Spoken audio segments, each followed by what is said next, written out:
નમસ્કાર, ચક્રવાત ન્યૂઝ સાથે હું છું જાનવી। તો આજના મહત્વના સમાચારમાં વાત કરીએ તો દ્વારકા નગરપાલિકા પ્રાંત ઓફિસર સામે લારી ગલ્લાવાળાના આંદોલનના મંડાણ જોવા મળ્યા। દ્વારકા પ્રાંત કચેરી સામે લારી ગલ્લાવાળા લોકો પ્રતિક ઉપવાસ પર બેઠા છે, તો આંદોલનમાં જિલ્લા કોંગ્રેસ પ્રમુખ પાલભાઈ આંબલિયા પણ જોડાયા છે। ત્યારે પાલભાઈ આંબલિયા દ્વારા કહેવામાં આવ્યું છે કે ગુજરાતમાં દારૂ બંધી છે કે છાશ બંધી। દ્વારકામાં ખુલ્લેઆમ દારૂ વેચાય છે ને છાશ વેચનારને હેરાન કરવામાં આવી રહ્યા છે।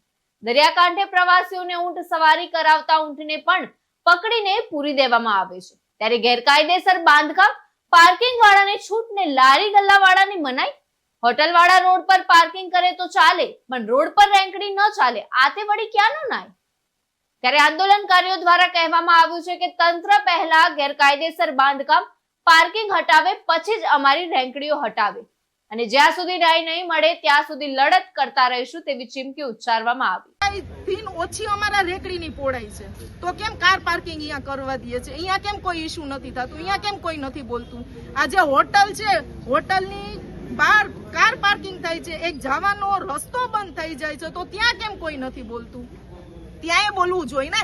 એના વિડીયો છે મારી પાસે। આ 10 દિવસ ત્યાં હું જ માર્ગદર્શન કરું છું કે હું આ બધું સરકારની સામે લઈ આવું। ત્યાં કેમ નથી બોલતું? ત્યાં પૈસા લઈ લીધા છે તમે લોકોએ, અમે ગરીબ માણસ છીએ, અમે નથી દઈ શકતા, એટલે કેટલો ટાઈમ આવો અત્યાચાર અમારી ઉપર કરશો? ગુજરાતમાં દારૂબંધી છે એ તો ખબર છે, પણ છાશ બંધી છે એ પહેલી વખત ખબર પડી છે। ગુજરાતમાં ખુલ્લેઆમ દારૂ વેચાય છે અને છાશ વેચવાવાળા માલધારીઓને પકડી લેવામાં આવે છે। દ્વારકા નગરપાલિકાની અંદર જે હોટલો છે, જેના ગેરકાયદેસર બાંધકામ છે, જેના ગેરકાયદેસર પાર્કિંગ છે, જેના ગેરકાયદેસર બહાર જનરેટર છે, એમને કોઈ ના પાડતું નથી। અને એક લારી ગલ્લાવાળો છે, પાથરણાવાળો છે, જે પોતાનું રોજે રોજનું પેટીયું રડે છે, એવા લોકોને 10 દિવસથી ધંધો કરવા દેવામાં આવતો નથી। એવા લોકો જે છે એમની રેકડીઓ ઉપાડીને નાખી દીધી છે।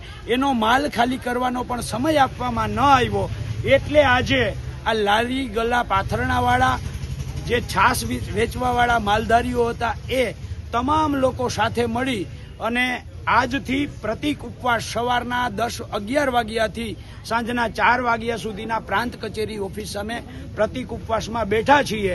અને આશ્ચર્ય અને દુઃખની વાત તો એ છે કે આ સરકાર જે દરિયાકાંઠે ઊંટ લઈ અને પ્રવાસીઓને જે ફેરવે છે, એ ઊંટવાળાઓના ઊંટ લઈ જઈ, એના કાઠિયા લઈ જઈ અને 500 રૂપિયા પાછલા દરવાજેથી વસૂલ કરી અને પરત આપ્યા છે।